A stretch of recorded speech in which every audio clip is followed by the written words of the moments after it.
Essa relação entre direito e política é histórica, né? E é inevitável, né? Apesar de fundamental também, né? Quando nós falamos de direito, nós falamos em um conjunto de regras que são aplicadas e utilizadas como forma de contribuição para a convivência, né, humana, das relações entre as pessoas. Então é uma atribuição política, né? Ou seja, você tem uma ferramenta que ela é utilizada para que seja favorável a uma melhor forma de viver. Os problemas existem, as crises existem, as pessoas pensam diferente, então é preciso ter regras. Também tem um conjunto, né, de regras morais, né, que necessariamente podem não estar previstas em lei, mas que as pessoas consideram também importantes, elas mudam ao longo do tempo. Também tem os princípios éticos, né, que as pessoas elas atuam de acordo com aquilo que precisa ser feito, né? Então, o viver em sociedade é complexo e o direito ele se torna uma ferramenta necessária. A política é justamente a forma de organização, né, realizada por um grupo. Então, é fundamental que essa relação ela se dê com o entendimento de que um depende do outro, né? E aí, de acordo com a história, o direito ele foi sendo modificado a ponto de ser um instrumento que reconhece direitos, né? O fato de haver um governante, um chefe de governo, uma liderança, não quer dizer que ele tenha um poder ilimitado, né? O poder supremo. Não existe o poder supremo, a não ser em raras exceções, porque o poder supremo absoluto seria inclusive o direito de tirar a vida sem justificativa ou aceitação popular, né? Então é preciso reconhecer de fato que os direitos são fundamentais. E aí o Brasil ele viveu esses 4 anos após as eleições de 2018 uma experiência que foi, digamos assim, pedagógica, né? Porque nós tivemos um regime militar, né? E que terminou no final da década de 80 e depois, pós-Constituição de 88, nós tivemos o reinício da democratização, né? Um processo de redemocratização. E a Constituição ela vem com um conjunto de direitos individuais e coletivos, que é a forma de entender essa progressão, né? A tendência que a sociedade ela caminhe para o reconhecimento de direitos e vai alargando esses direitos.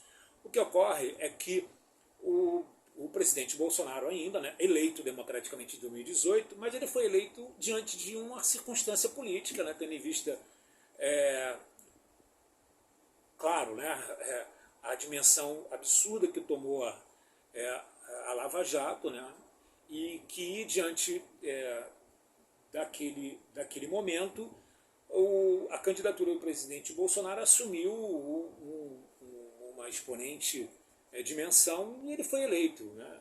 Acredito até que ele imaginou ser candidato à presidência um dia, mas que não necessariamente ser eleito. Mas naquele momento ele de fato foi eleito e aí ele tem um perfil, né? Ele sempre teve um perfil mais conservador e até de extrema direita e ele sempre foi, ele tem uma história, né, como parlamentar, né, deputado federal, ele sempre foi eleito por um grupo muito específico, né, da segurança pública, então assim, ele não tinha uma história de uma ação relevante na política brasileira. Então, ele como presidente, ele coloca em prática aquilo que ele defende e o que aconteceu é que tivemos uma polarização, né? Dois grupos, né? Um grupo que, de fato, discordava, né, desse perfil de governo, porque o Brasil alcançou um sistema político onde o Estado reconhecia e tentava implementar cada vez mais os direitos individuais e coletivos. Então os governos precisavam estar adaptados a esse sistema político.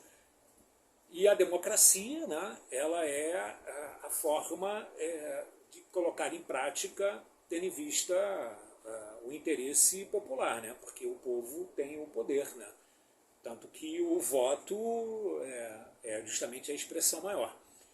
E o governo do presidente Bolsonaro tinha uma evidente dialética, contradição com relação a esse movimento de progressão, de conquista de novos direitos, né? que foram conquistados pela luta de alguns segmentos, de alguns grupos sociais. E o que se percebeu foi um grupo contra esse perfil de governo e abriu-se a porta para que pessoas que concordam com esse perfil pudessem se apresentar, né, ter voz e afirmar que concordavam com esse perfil de governo, de extrema direita, né, então com muita dificuldade de reconhecer os avanços e a progressão de conquistas de direitos individuais. Portanto, o Brasil teve, de fato, uma experiência de ter uma avaliação muito real do que é direito e forma de governo, né? E, portanto, a eleição, né, é de fato a forma mais legítima de demonstração do que o povo deseja, né? E essa supremacia do voto, ela precisa ser, obviamente, reconhecida e potencializada na medida em que as pessoas podem voltar a ser candidatas e tentar conseguir a eleição, né? Então faz parte do jogo político. Então essa relação entre direito e política ela é necessária, ela é inevitável e é preciso que as pessoas reconheçam que existe a contradição, né? Essa dialética, esse conflito de ideias, mas que é preciso respeitar a opinião do outro, porque a opinião não é uma verdade, né? Não há uma superioridade de opinião sobre o outro. Então as pessoas precisam se respeitar, é preciso ter uma postura ética, na medida em que o Brasil ele tem que se tornar uma potência, né, econômica, porque tem todas as condições para isso, e precisa também internamente demonstrar que tem uma preocupação com a qualidade de vida das pessoas.